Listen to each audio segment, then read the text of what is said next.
Hello bachcho, let's read out the question first. The convex surface of a plano-convex glass lens with curvature radius r equals to 40 cm comes into contact with a glass plate. A certain ring observed in reflected ring has a radius of r equals to 2.5 mm. Watching the given ring, the lens was gradually removed from the plate by a distance delta h equals to 5.0 micrometer. What has the radius of that ring becomes equals to. So देखिए scenario क्या बन रहा है, इसको draw करके करेंगे तो ज्यादा क्लियरली अंडरस्टैंड हो जाएगा। ठीक है, सो बेसिकली यहाँ पर क्या हो रहा है कि इस तरीके से हमारे पास एक प्लानो कॉन्वेक्स लेंस है। ठीक है, उसको हमने ग्लास लेंस के साथ इस तरीके से चिपका कर रख दिया था। कब?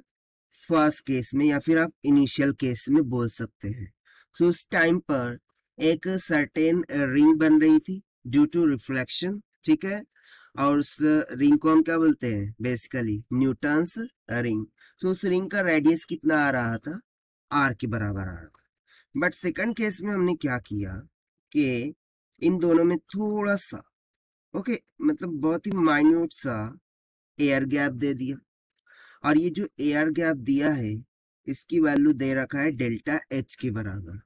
सो इस कारण से क्या होगा? इंटरफ्रेंस प्रोड्यूस हो जाएगा, और इस इंटरफ्रेंस के कारण से अगेन रिंग यहाँ पर हमें देखने को मिलेंगी। बट इस टाइम पर जो रिंग का रेडियस होगा ऑब्वियसली चेंज हो जाएगा।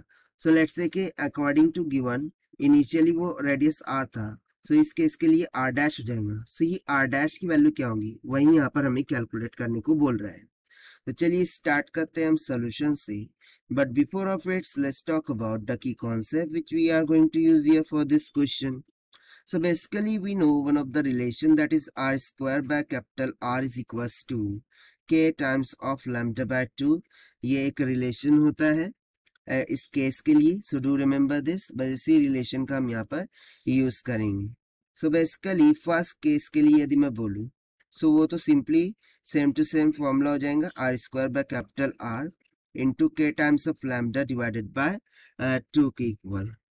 ठीक है, उसके बाद यदि मैं सेकंड केस के लिए कैलकुलेट करूं तो सेकंड केस के लिए क्या होगा? Let's say r dash square divided by capital r is equals to k lambda by 2 तो रहेगा ही रहेगा, बट इसमें बेसिकली क्या सब्सट्रैक्ट करना होगा? 2 डेल्टा ऑफ एच को। राइट, सो अब यहां से हम फर्दर क्या करते हैं कि देखिए आर स्क्वायर बाय आर इसकी वैल्यू क्या है? के लैम्डा बाय 2। सो क्या मैं के लैम्डा बाय 2 की जगह पे आर स्क्वायर बाय आर लिख सकता हूँ? सो यहाँ से मुझे r dash square by capital r की वैल्यू कितनी मिल जाएंगी? आर का square by r minus of 2 delta h के बराबर। सो यहाँ से आर डैश की वैल्यू निकल के आ जाएंगी अंडर रूट में। ठीक है, अंडर रूट में चला जाएगा are square minus of 2 delta h capital r के इक्वल। क्योंकि देखिए जब इसको उधर मल्टीप्लाई करेंगे ये आर कैंसिल हो जाएगा और इसको मल्टीप्लाई कर जाएगा। अब सभी वैल्यूज गिवन है, सब्स्टिट्यूट कर दीजिए, आंसर मिल जाएगा आपको।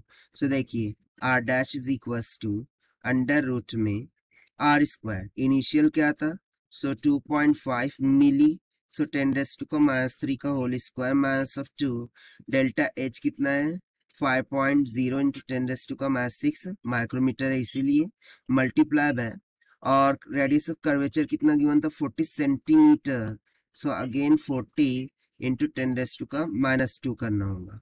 तो जब आप सिंप्लीफाई करेंगे so R dash comes out to be near about 1.5 millimetre. So देखिए बेसिकली एयर गैप देने के कारण से उसमें इंटरफ्रेंस होता है, और ये जो रिंग बन रही थी उसका रेडियस क्या हो गया है? रिड्यूस कर गया है। So this will be the required answer for this question, जो कि हमने सॉल्व किया by using the relation r square by r is equals to k lambda by 2 से। So this is the required solution. I hope you understood well. Best of luck. Thank you.